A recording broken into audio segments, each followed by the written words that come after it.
This is Update One, the podcast of the National Press Club in Washington, D.C. Update One provides a forum for listeners to learn about national and international stories, focusing on journalism and communication issues, news, and politics. Now, the latest edition of Update One.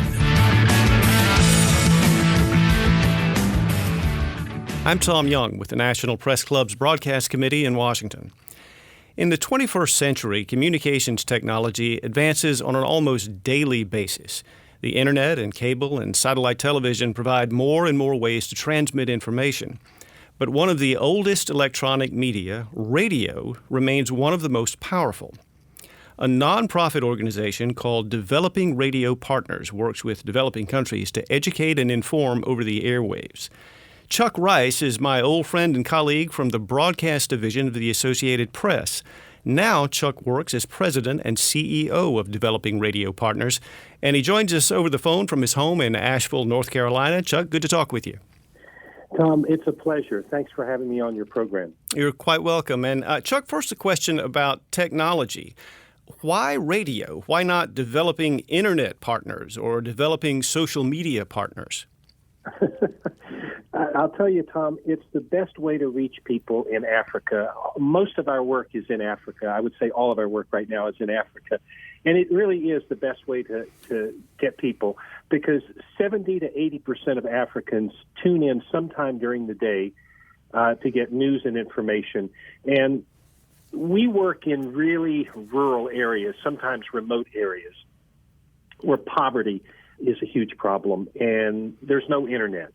Yet everybody seems to have a radio. Sometimes there's electricity issues, but people seem to have a solar-powered radio or one of those wind-up radios. So it's the best way to get in touch with people and communicate with them.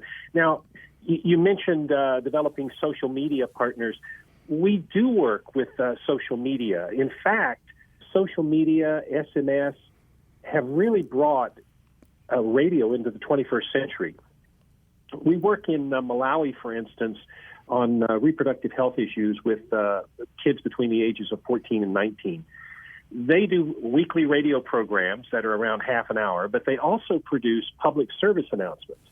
And they put these public service announcements on WhatsApp. WhatsApp's not so popular here in the United States, but it's extremely popular in Africa. And they put these public service announcements on WhatsApp. They have WhatsApp groups of up to 250 people. So even for the kids who don't listen to radio or don't have a radio, they might have a smartphone. More and more kids are getting smartphones in Africa. And so we are able to get our messages out through WhatsApp as well as Facebook. So social media is there. We use it to complement radio in a number of ways. Okay. Can you tell us a little bit more about some of the specific places in Africa where Developing Radio Partners has worked? Sure. We have worked in Cape Verde. We've worked in Rwanda, Cameroon, and Zambia on projects relating to climate change, environmental issues. Right now, our big project is in Malawi, and as I mentioned, it's on reproductive health. The Ministry of Health has set up these youth-friendly health service centers all over the country. Malawi is a tiny country. It's not as big of a chore as if you were trying to put these youth-friendly health service centers in a place like Zambia or the Democratic Republic of Congo. But there's still remote areas where they have to set up mobile clinics, where they come in with motorbikes with a sidecar and they bring in contraceptives, they bring in HIV self-testing kits, and so forth. And that is our big project right now, making kids understand that they have rights and that the Ministry of Health needs to honor those rights and make sure that they have access to the things that they need so that young girls can finish their education, for instance. Teen pregnancy is a big problem. And once a girl gets pregnant, she may wind up in a child marriage, and there goes her education. And she is dependent on her husband, who may decide one day that he wants to marry someone else. So it's work that is working with people in extreme poverty who really struggle to have livelihoods. Wow. Wow, very good. So you mentioned reproductive health. What about other types of programming that you try to promote? In Zambia and Rwanda, Cameroon, and Cape Verde, we had a big project on climate change. We were working with the United Nations Economic Commission for Africa, the African Climate Policy Center. And what we were doing in those countries were introducing climate-smart agriculture. Really basic thing, but people just weren't doing it. Rain harvesting, for instance. During the rainy season, you harvest the water, you collect it, you keep it, and you are able to water your crops and have extra crops.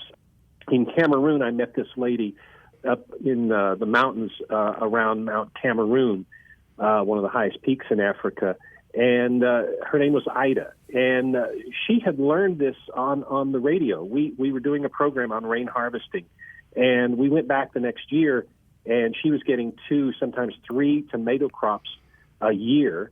So she had tomatoes when others didn't, and she could charge a higher price for them. So it really helped her livelihood to be able to do rain harvesting.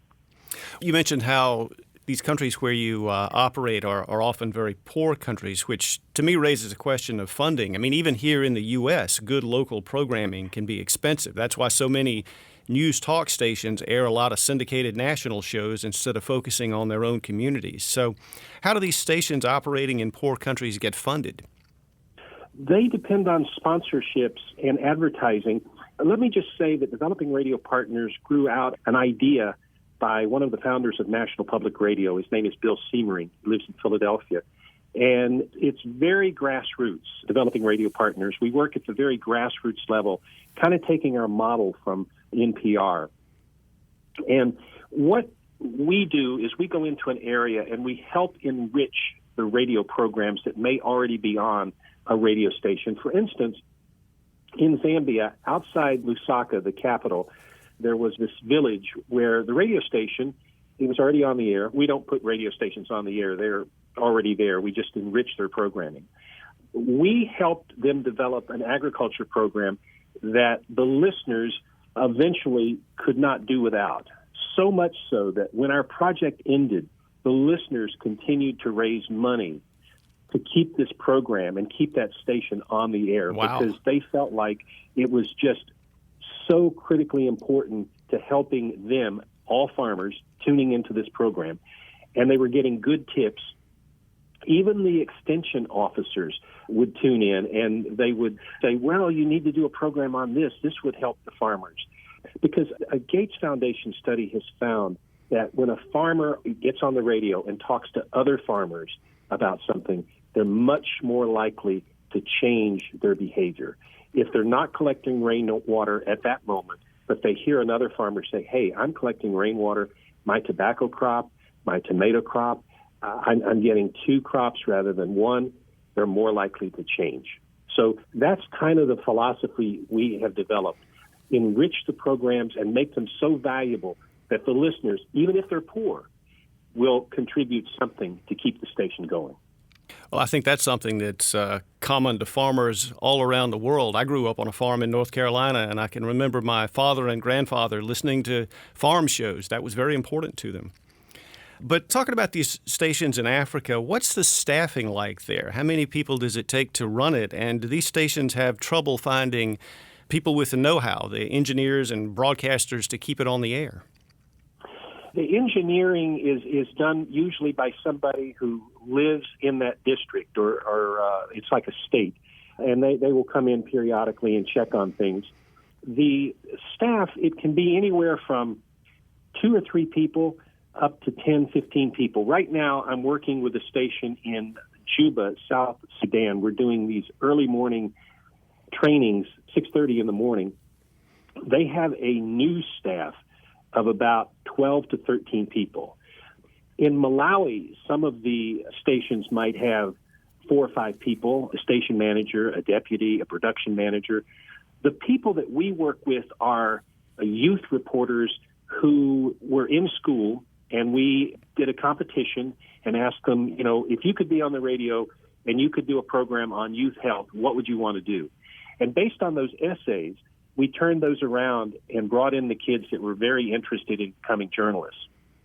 We work with approximately 15 youth reporters in each station in Malawi. We work with a total of 9 stations. And then we work with another 20 kids at each station who are part of these radio listening clubs, kind of informal focus groups. So it can vary widely from 2 or 3 people up to, dozens of people at a radio station. I see. And talking about this programming, I would imagine if a station in a developing country is, say, advocating for clean water or better farmer income or promoting free elections, which is something else that your website referred to, I can imagine those stations might offend local power brokers in some situations. Have your efforts run into any resistance? Surprisingly, Tom, no, and I'll tell you why. Again, we go back to this whole grassroots approach. When we go into an area, the first stop is the radio station to assess and see if they're playing music only and they're not doing any sort of public service programming. We kind of know that that station is not really interested in serving the public except for music.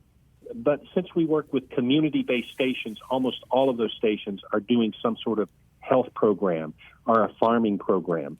The second stop we make are to these power brokers, the community leaders, the religious leaders at the mosques or the Christian churches, and we ask them, how can we help you? We have a project on public health. What can we do to, help your community? And they're very supportive.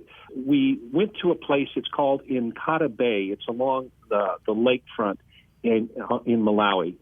And we were going to set up at a radio station there. And the district health officer came over to meet with us. And he said, you can work at this station, but it's in I don't want to say a metropolitan area, but it's a large town. Where you could really do some good is in a little town called Usisia. It's isolated, very difficult to get to during the rainy season. It's just a mud track. And, there's 3,000 people there, and they really need programs to help youth avoid teen pregnancy. And if you could work there, that would be fantastic. So what we did was we wound up working in the larger town and also in the smaller little town called Usisia. So we try to work and accommodate the local power brokers or the district health officers or whoever, just to make sure that we're doing something to help those communities. That's where we're different. We're very, very grassroots. Well, it sounds like you are definitely helping these stations present beneficial, useful programming. But once a station gets up and running with that kind of good programming, it occurs to me that that's just half the battle, and now you need an audience. Do you find it challenging to get people to listen? Not really, and I'll tell you why. Oftentimes, this radio station is really the only source of news and information that community might have. I again take Usisia. That's the only thing people have to listen to there is the radio. The Internet is very iffy, so, it's very difficult to use the Internet in a place like that. It's very slow. It's not really challenging at all to get people to listen. The people who work at the station live in the community. Everybody's local, and everybody, knows somebody who works at the station, and everybody tunes in. And it's the type of station where if a lady loses her goats, she might come over to the radio station and give them a piece of paper and say, hey, can you make the announcement, my goats have disappeared. Has anybody seen them? And she'll likely find her goats. We've actually had things like that happen. Goats and sheep and sometimes cattle. Well, I can see why they support the station then.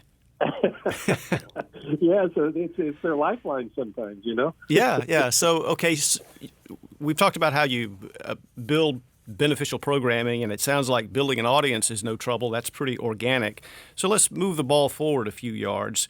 Once you do all that, have you been able to measure the impact of the efforts? For example, if you broadcast information on disease prevention or reproductive health, how do you know the message got through? Yeah, that's a really important question, and it's something every donor wants to know about. How are you going to measure success? And I'll be honest with you, it's difficult to do through radio, but we do it. We do the best we can. And I'll give you some examples. let me step back to March of this year when COVID-19 started hitting Malawi. They closed down the schools, and there were, kids had a lot of idle time. What happened? Well, we saw a large increase in child pregnancies and child marriages. Parents weren't able to get their crops to the market, so they would sell. No, I say sell. Girls are seen as products in some situations and commodities. So they may give the girl to someone in exchange for money or goats or something like that in order to get some money. So what we have been doing is meeting with the traditional authority in each of these districts. Each district has one or two, sometimes three traditional authorities. That's the main chief. And then under him are these village heads. And we went into this one area and did a story. It's called Machinji, near the Zambian border, and our station there is Mutsi Watu Radio. And we told the traditional authority, there's a high number of child marriages going on in your area. Why aren't you doing anything? He met, and we have a photograph of them sitting under a tree with all his village heads, men and women, all wearing masks, sitting under these trees, and he's basically reading them the Riot Act, saying, what's going on? Good. Yeah, and, if you continue to do this, we're going to have serious problems. He understood that if you're going to have a strong economy, you've got to have good education. And if these girls are dropping out of school, then, they become, dependent. So what happened was these village heads started enforcing the local laws, basically fining these parents $53 and 2 goats if they married off their daughters. And they dissolved dozens of marriages after that radio program. Wow. Now, did that radio program do that? We would like to hope so. But, it's difficult to measure. But I want to think that because of that program and the traditional authority reading the Riot Act to these village heads after he was on the radio program, and the radio program, the youth reporters were holding him to account for this, that it made a difference. I'd like to think so. What are some of your upcoming projects with Developing Radio Partners? Well, we've got a project, and I want to say COVID-19 is a real challenge for everybody, including us. We've got a project in Burkina Faso that's slow to get off the ground. I was supposed to have gone there in August to basically assess the radio station, assess the villages, make sure it would be a good fit. We were working on COVID-19 prevention measures and also peace building. Boko Haram is not in this central district of Burkina Faso, but it's nearby. And what we're trying to do is build a strong dialogue within the community.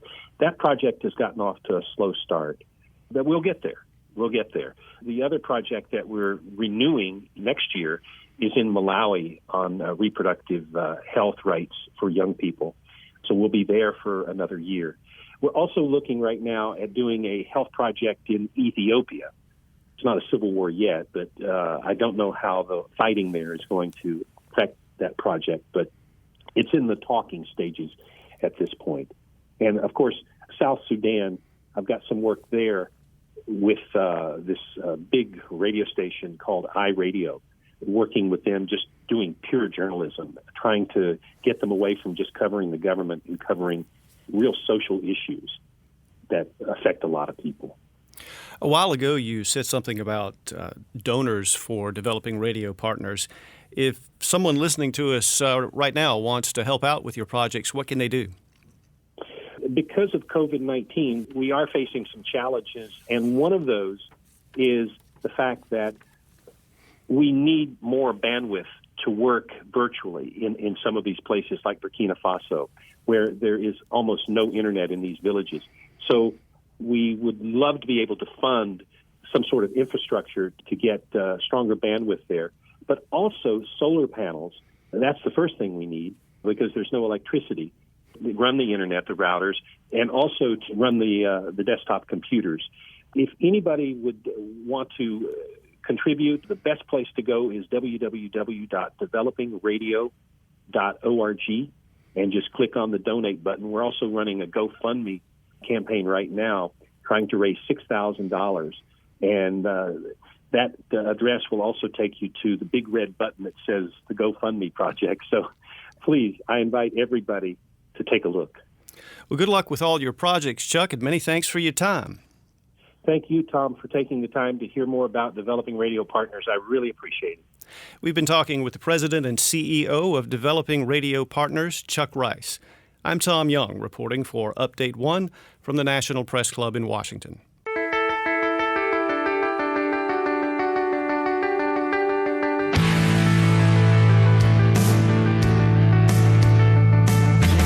Update One is a production of the National Press Club's Broadcast Podcast Committee. You can comment on this podcast or any episode of Update One by sending an email to update1podcast, that's update the number 1 podcast @gmail.com. Thanks for listening to Update One.